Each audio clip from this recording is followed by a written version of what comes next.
എൻ്റെ പുരുഷ സുഹൃത്തുക്കളോടാണ് ഒരു ചോദ്യം. നിങ്ങളുടെ വീട്ടിൽ ഭാര്യ, പെങ്ങൾ, പെൺമക്കൾ, അമ്മ ഒക്കെ മാസത്തിലൊരിക്കലെങ്കിലും വല്ലാതെ അസ്വസ്ഥരാകുകയോ സങ്കടപ്പെടുകയോ അകാരണമായി വഴക്കുണ്ടാക്കുകയോ ദേഷ്യപ്പെടുകയോ ജോലിക്കൊന്നും താല്പര്യമില്ലാതിരിക്കുകയോ ഒക്കെ ചെയ്യുന്നത് കണ്ടിട്ടുള്ളപ്പോൾ എന്താണ് ഇവരെങ്ങനെ അസ്വസ്ഥരാകുന്നതെന്ന് ചിന്തിച്ചിട്ടുണ്ടോ? അവരോട് എന്തെങ്കിലും ചോദിച്ചിട്ടുണ്ടോ? പ്രിയമുള്ളവരെ, ലോകത്തിലെ ആർത്തവമുള്ള 90% സ്ത്രീകളിലും കാണപ്പെടുന്ന ചില ശാരീരിക വൈകാരിക ലക്ഷണങ്ങളെ പ്രീ മെൻസ്ട്രുവൽ സിൻഡ്രം എന്ന് പറയും. സിൻഡ്രം എന്ന വാക്കുള്ളത് കൊണ്ട് തന്നെ പല പല ലക്ഷണങ്ങളാണ്. പലരിലും പല ലക്ഷണങ്ങൾ കാണും. ഒരു ലക്ഷണവും കാണാത്ത ആളുകളും നമ്മുടെ ഇടയിൽ ഉണ്ട് എന്നുള്ളതാണ്. ഈ വൈകാരിക ലക്ഷണങ്ങൾ കൂടുതൽ കാണുന്നത് ആങ്സൈറ്റി അഥവാ വല്ലാത്ത ഉത്കണ്ഠ, ടെൻഷൻ, കരയുക, സങ്കടപ്പെടുക, വിഷാദത്തിലാകുക, മൂഡ് സ്വിങ്സ് ഉണ്ടാകുക, ഇറിറ്റേറ്റിംഗ് ആയിട്ട് പെരുമാറുക, സമൂഹത്തിൽ നിന്നും ഉൾവലിഞ്ഞു നിൽക്കാനുള്ള താല്പര്യം, വിശപ്പില്ലായ്മ, ചില ആഹാരത്തോട് വല്ലാത്ത ആഗ്രഹം, ഉറക്കക്കുറവ്, ഏകാഗ്രതക്കുറവ് തുടങ്ങിയവയൊക്കെയാണ്. ശാരീരിക ലക്ഷണങ്ങൾ കാണുന്നത് ശരീരം മുഴുവൻ വേദന, സന്ധികളിൽ വേദന, പേശിവേദന, വയറുവീർപ്പ്, വയറിളകുക, മലബന്ധം, ഛർദി, തീവ്രമായ തലവേദന, സ്തനങ്ങളിൽ തടിപ്പ്, മുഖക്കുരു കൂടുക തുടങ്ങിയവയൊക്കെയാണ്. ഇതിൻ്റെ ഒരു കാരണം എന്ന് പറയുന്നത് കൃത്യമായി പറയാനാകില്ലെങ്കിലും പല പോസിബിലിറ്റീസുമാണ് പറയുന്നത്. അതായത് സെക്രട്ടറി ഫേസ് എന്ന് പറഞ്ഞാൽ അണ്ടോത്പാദനം കഴിഞ്ഞുള്ള അടുത്ത 14 ദിവസം പ്രൊജസ്ട്രോൺ എന്ന ഹോർമോണിന്റെ അളവ് വല്ലാതെ കൂടുന്നുണ്ട്. തൊട്ട് മുമ്പ് മെൻസസിന്റെ തൊട്ട് മുമ്പ് ഈ പ്രൊജസ്ട്രോണിന്റെയും ഈസ്ട്രജന്റെയും അളവ് വല്ലാതെ കുറയുന്നുമുണ്ട്.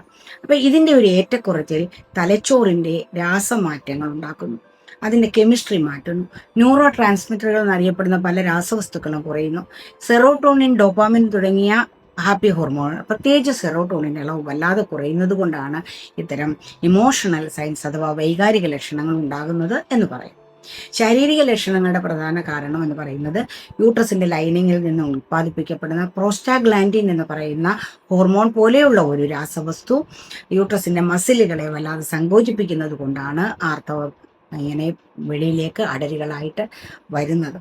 അപ്പൊ ഈ പ്രോസ്റ്റാഗ്ലാൻഡിന്റെ പ്രഭാവം കുടലുകളെയും തുടയിലെ മസിലുകളെയും ഒക്കെ പോലും സങ്കോചിപ്പിക്കുകയും ഒക്കെ ചെയ്യുന്നത് കൊണ്ടാണ് വയറിളക്കവും വയറുവീർപ്പും മലബന്ധവും ഒക്കെ ഉണ്ടാകുന്നത്.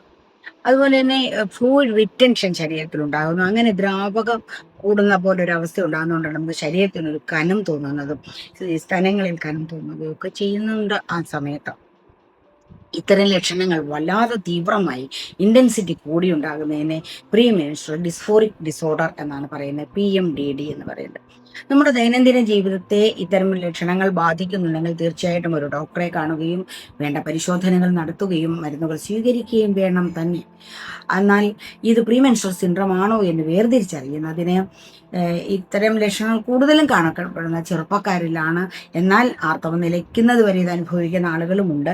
ഒരു ആർത്തവ കലണ്ടർ ഉണ്ടാക്കുന്നതിലാണ്, അതായത് ഈ വേദന തുടങ്ങിയത് എന്ന് മുതലാണ്, ആർത്തവം തീർന്നു കഴിഞ്ഞാൽ ഉടനെ ഇത് തീരുന്നുണ്ടോ എന്നുള്ള രീതിയിലുള്ള ആ തീയതികളെ അടയാളപ്പെടുത്തി 3-4 സൈക്കിളിലുള്ള ഒരു കലണ്ടർ ഉണ്ടാക്കുകയും ആ സമയത്ത് മാത്രമേ ഈ ലക്ഷണങ്ങൾ ഉണ്ടെങ്കിൽ അത് പ്രീ മെൻസ്ട്രുവൽ സിൻഡ്രോം ആണെന്ന് മനസ്സിലാക്കുകയും ചെയ്യാം. അല്ലെങ്കിൽ അകാരണമായി നേരത്തെ മുതലുണ്ടാകുന്ന വിഷാദം, സ്ട്രെസ്സ്, ഇറിറ്റബിൾ ബവൽ സിൻഡ്രോം പോലെയുള്ള നമ്മുടെ ഈ വയറിലെ പ്രശ്നങ്ങളൊക്കെ തിരിച്ചറിയണം.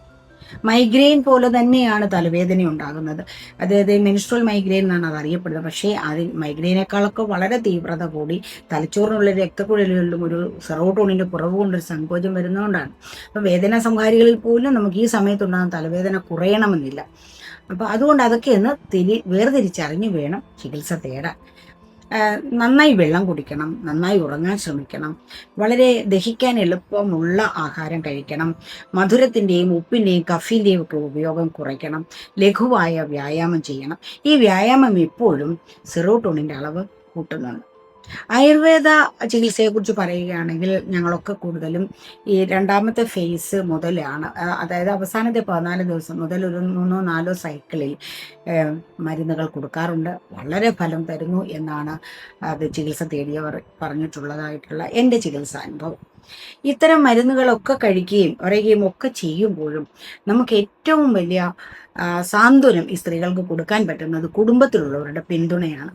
ഒന്ന് തോളത്ത് തട്ടി അല്ലെങ്കിൽ ഒന്ന് പിടിച്ചു നിർത്തി, എന്ത് പറ്റിയോടൂ, ഏത് പിരീഡൊക്കെ ആയോ അതോ ആകാറായോ, വയ്യായെങ്കിൽ നമുക്ക് വലിയ ജോലിയൊന്നും ചെയ്യണ്ട എന്നൊക്കെ ഒന്ന് പറയുമ്പോൾ വലിയ ആശ്വാസമാണ് ഈ വൈകാരിക ലക്ഷണങ്ങളിൽ കണ്ടുവരുന്നത്. അത് ഭർത്താവിന് ഭാര്യയോടും മാത്രമല്ല, ആങ്ങളയ്ക്ക് പെങ്ങളോടും പറയാം, അച്ഛനും മകളോടും പറയാം.